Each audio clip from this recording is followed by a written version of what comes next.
Bonjour à tous et bienvenue dans Génération Reconversion, l'émission qui essaye de vous aider dans votre parcours de reconversion. On découvre de bonnes adresses pour réussir sa reconversion et aussi découvrir ces secteurs qui peuvent vous offrir des opportunités. On va s'intéresser au digital avec David Prudhomme. Bonjour. Bonjour. Vous êtes directeur de Digital Campus Paris, donc un organisme de formation. Alors, d'abord, on aimerait bien avoir votre regard sur le digital. Le digital, un secteur qui offre des opportunités encore et toujours malgré la révolution de l'IA. Alors, le digital, c'est toujours été un secteur qui est sur la brèche, qui est tout près des dernières innovations et dont, en tout cas dans le domaine de la formation, l'objet premier est d'accompagner les jeunes, les moins jeunes, les adultes aussi, vers les entreprises équipées des dernières compétences. Les entreprises ont toujours marqué une appétence très forte pour les formations digitales parce que l'intégration des compétences qui viennent de sortir, notamment les IA, ne se fait pas à travers l'entreprise, elle se fait par l'apport de compétences via l'extérieur. Donc soit on achète des talents, on recrute, soit on embauche des jeunes qui sortent d'école et qui sont généralement bien formés pour ça.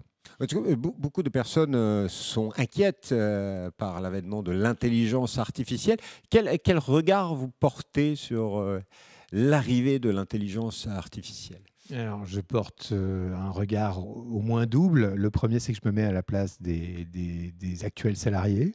Je m'inquiète avec eux, je me pose des questions avec eux. Et on a repéré dans l'école, en travaillant sur les programmes qu'on propose depuis quelques mois, on a repéré 3 points clés. Le premier, c'est l'équipement du poste de travail de tout le monde, de tout un chacun, de vous, de moi, des assistants et assistantes en particulier, dont les éléments bureautiques ont naguère a été augmentée avec l'Internet et le mail, etc. Et qui aujourd'hui doivent être capables de trier leur mail via une IA, un agent qu'ils ont programmé eux-mêmes, assister à des réunions, en faire les résumés avec les points clés en 2 minutes grâce aux IA et organiser un certain nombre de tâches qui reviennent au quotidien en les améliorant, en augmentant leur productivité, sans quoi Claudine GPT ou l'équivalent de l'assistant GPT va arriver pour peut-être menacer leur poste. Donc ça, c'est le premier point. Le second point... Donc, premier point, c'est... le poste de travail. Ouais, poste de travail. Et puis, il faut que tout le monde prenne possession de l'IA pour que ce soit un outil pour nous, pour être plus efficient au lieu d'être à terme remplacé par autre chose. Voilà, il y a des process d'automatisation.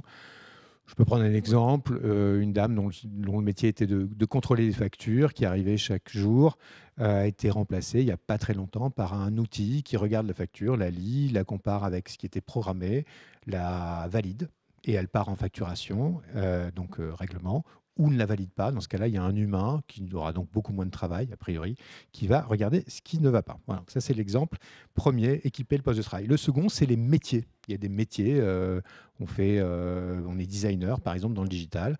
Il y a des outils qui viennent de l'IA, qui aident à améliorer sa productivité, sa créativité même, grâce aux IA. Donc là, il faut repenser le poste de travail métier et l'augmenter avec les IA. Il y a beaucoup de métiers, il y a beaucoup de secteurs d'activité, il y a beaucoup d'IA qui sont à dispo là-dessus. C'est un travail dans lequel doivent s'impliquer les professionnels. Très souvent, ils ont besoin qu'on les aide, qu'on les accompagne, qu'on leur montre ce qu'il est possible de faire, ce qu'il est bien de faire, etc. Donc là aussi, nous, on essaie de construire des parcours pour ça.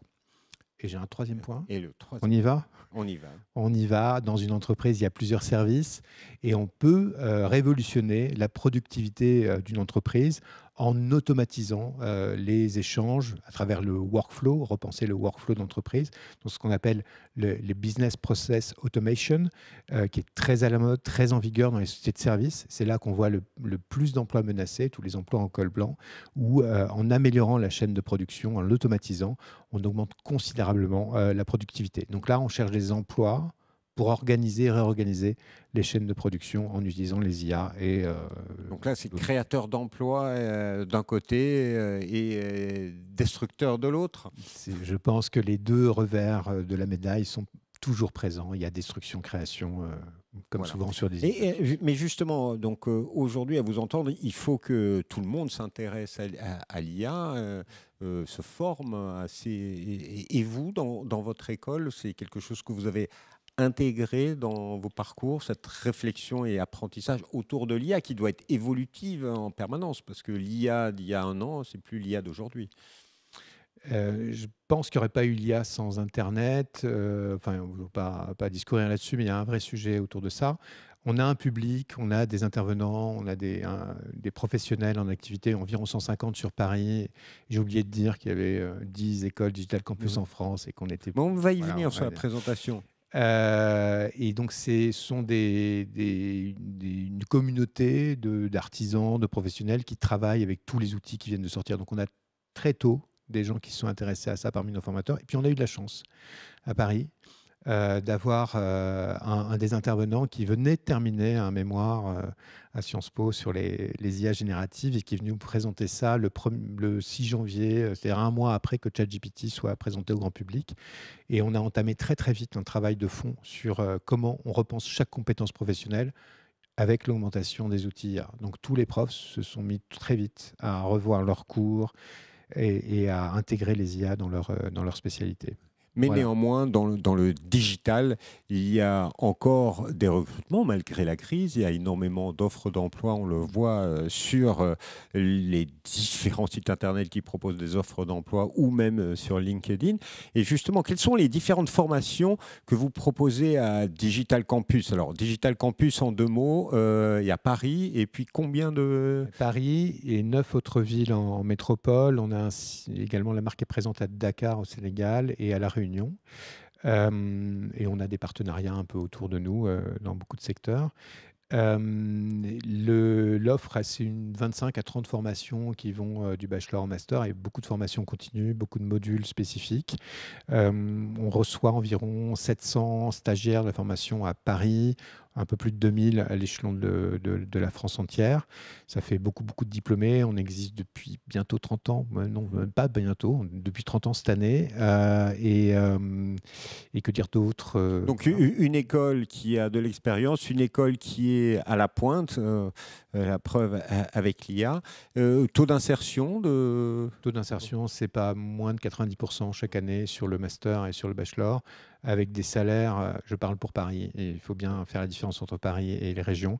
Pour Paris, le salaire moyen d'un diplômé de bachelor chez nous, 6 mois après la formation, donc tout de suite en insertion, il est de 36 000 euros par an et pour un master de 40 000 euros par an, ce qui fait qu'on n'est pas très loin de certains niveaux de salaire que peuvent proposer des entreprises à des bonnes écoles de commerce. Ouais. Voilà.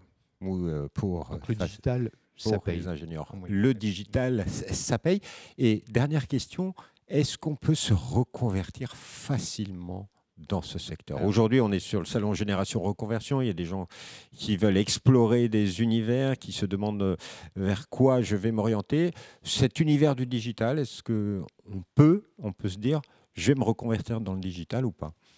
Alors, ce qui est merveilleux avec le digital, c'est que c'est toujours un composite entre une expérience métier ou une passion et les outils digitaux qui sont tous relativement accessibles. Ils sont tous complexes, mais ils sont tous relativement accessibles. Donc, là, j'ai vu depuis ce matin, je suis présent sur le salon depuis ce matin, et j'ai vu énormément de profils très, très différents. Je vous épargne les exemples, mais ça va du chimiste au boulanger. On a même un souffleur de verre qui a très, très bien réussi. Donc, il n'y a pas de limite à ça. On retrouve des gestes, des compétences acquises par le passé dans son métier d'avant à travers le digital. Un bon professionnel dans son métier va devenir un bon professionnel dans le digital sans aucun problème. Donc, vous les accompagnez à choisir la bonne formation par rapport à leurs compétences déjà acquises. Absolument. Voilà. Donc, une école pour bien vous accompagner. Si vous voulez en savoir plus, vous allez sur www.digital-campus.fr. Vous avez ensuite les formations par zone géographique. Il y a l'espace Paris avec les différentes formations de Digital Campus Paris. Dernière question, votre conseil à ceux qui veulent se reconvertir, pas forcément dans le digital, quelle est la démarche qu'ils doivent avoir selon vous? À chaque démarche, à chaque cas, il y a des solutions. On est en emploi, on n'est plus en emploi, on veut se reconvertir sur une toute petite partie. Nous, on propose des masterclass qui sont dédiés aux professionnels en activité qui ne veulent pas s'éloigner trop de leur emploi. Donc, on fait marcher le CPF, on fait marcher Transition Pro, on fait marcher les OPCO. On fait marcher même l'alternance dans certains cas pour des professionnels, soit qu'ils aient moins de 30 ans ou parfois en contrat de professionnalisation. Donc, il faut venir nous voir. On a des super conseillères et qui vont accompagner chaque cas et trouver une solution avec lui. Ouais. Voilà. Merci infiniment. Le conseil, s'adresser à Digital Campus pour avoir le bon conseil pour entrer dans ce secteur. Merci à vous encore une fois. Et Merci quant beaucoup. à nous, on se retrouve bientôt pour une nouvelle émission Génération Reconversion. Au revoir.